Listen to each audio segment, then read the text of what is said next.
আসসালামু আলাইকুম। Real life চ্যানেলের পক্ষ থেকে আপনাদের স্বাগতম। আজ আমরা এসেছি সখীপুরের বীর মুক্তিযোদ্ধা এস.এম. মুমরেজ আলীর বাড়িতে তার সাক্ষাৎকার নিতে। এখন আপনাদের সামনে কিছু কথা বলবেন, মুক্তিযুদ্ধ বিষয়ক ঘটনা তুলে ধরবেন বীর মুক্তিযোদ্ধা এস.এম. মুমরেজ আলী। হলো মুক্তিযোদ্ধার পরিচয়। এস.এম. মুমরেজ আলী, পিতা মৃত্যু আব্দুল বসির মিয়া, গ্রাম সোলাপতি মিয়া, থানা সখীপুর, জেলা টাঙ্গাইল।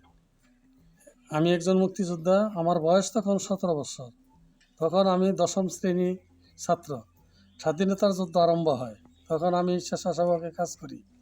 যখন কাদের সিদ্দিকী যুদ্ধে আহত হয়, তখন আমি ভাবলাম আমার স্বাধীনতার যুদ্ধে যাইতে হবে। আল্লাহর রহমতে পরের দিন বোয়ালি গ্রামের শরাফত আলী মাস্টার আমাকে বলল, মুমরেজ, তুমি মুক্তিযোদ্ধায় যাবে? তখন আমি বললাম যাব। শরাফত আলী মাস্টার আমাকে বলল, ভারতে ট্রেনিং করার জন্য যাইতে হবে। 3/6/1971 ইংরেজি তারিখে বাটাজুর হাই স্কুলের মাঠে ভর্তি হইতে হবে। আমরা 118 জন লোক ভর্তি হইলাম। বাটাজুর হইতে আমাদেরকে দৌলার বাজারে নিয়ে যায়। তখন সবাইকে খাওয়া দাওয়া করায়। তারপর দোয়া খায়ের করিয়ে জালালি খতম সবাইকে পড়িয়ে দেয়। তারপর আমরা ময়মনসিংহের দিকে রওনা হই। তখন জালালি খতম কাকে বলে জানতাম না, এই জ্ঞান তখন আমার হয় নাই। যাই হোক, ব্রহ্মপুত্র নদীর কাছে একটি স্কুলের ভিতর একত্র হইলাম। সামনে পাক বাহিনীর ক্যাম্প। রাজাকারা রাত্রে পাহারা দেয়। আর জাহুর পারে আর একদল রাজাকার টাকা পাই আমাদেরকে নৌকা দিয়ে ব্রহ্মপুত্র নদী পার করিয়া দেয়। এইভাবে 118 জন লোক রওনা হইলাম নেত্রকোনার দিকে। সারাদিন সেখান থেকে রাত্রে গারো পাহাড়ের দিকে রওনা হইলাম। সামনে নদী, নৌকা নাই, তালের নৌকায় পার হইতে হয়। নদীর নাম বোগাই নদী, যাহা ভারত হইতে আসিয়াছে। উপায় কি? তালের নৌকা দিয়া পার হইলাম।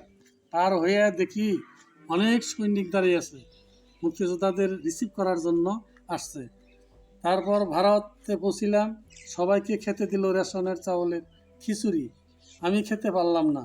যা হোক, এইভাবে সবাইকে ডালু ক্যাম্পে নিয়ে গেল রিক্রুটিং করার জন্য।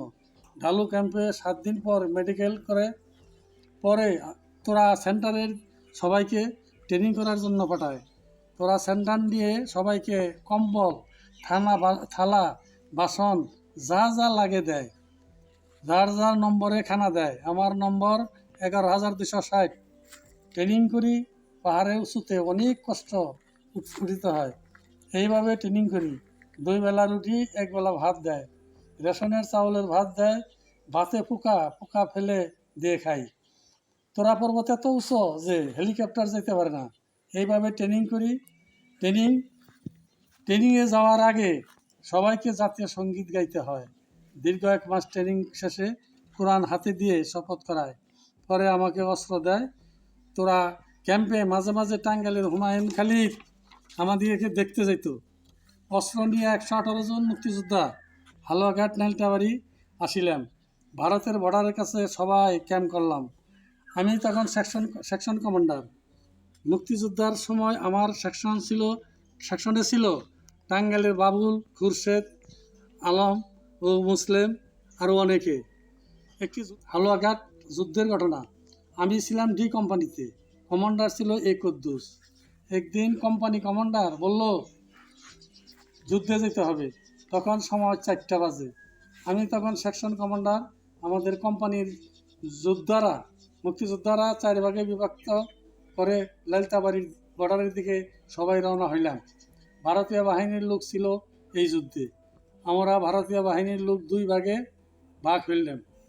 সামনে একটা গ্রাম শিবপুর। এই গ্রামে আমরা 2 দিকে এমবুশ করলাম।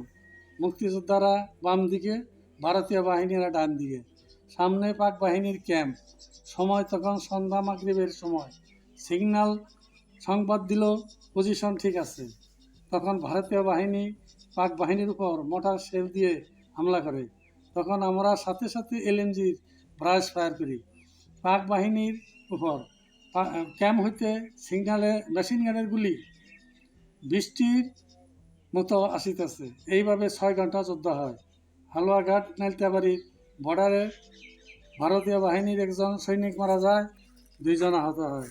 আমাদের মুক্তিযোদ্ধা 5 জন আহত হয়, তাদেরকে নিয়ে পিছে হেঁটে যায়, ক্যাম্পে নিয়ে তাদেরকে চিরা মুড়ি খাওয়াই। আমরা ক্ষুধার জ্বালায় বাঁচি না, পরে সবাই ওই রাত্রে যখন কমলাকান্দার যুদ্ধের ঘটনা, কমলাকান্দার বর্ডারের একটা যুদ্ধ হয়। এই যুদ্ধে আমি ছিলাম। এই যুদ্ধ হয় রাত্রে ফজরের নামাজের আগে। সামনে নদী, দক্ষিণ পাশে উপার পাক বাহিনী ক্যাম্প, উত্তর পাশে আমরা মুক্তিযোদ্ধারা ও ভারতীয় বাহিনী, ডান পাশে ভারতীয় বাহিনী, বাম পাশে মুক্তি বাহিনী। দুই ভাগে ভাগ হইলাম। সিগন্যাল যখন ক্লিয়ার দিলেন, তখন ভারতীয় বাহিনী পাক বাহিনীর উপর মোটার সেল করে। আমরা মুক্তিযোদ্ধারা তখন একসাথে ফায়ার করি পাক বাহিনীর ক্যাম্পের দিকে। এইভাবে 3 ঘন্টা যুদ্ধ হয়। পরে ভারতীয় বাহিনী ও মুক্তিযোদ্ধারা পিছে চলে আসি। এই যুদ্ধে কোনো আহত হয় নাই।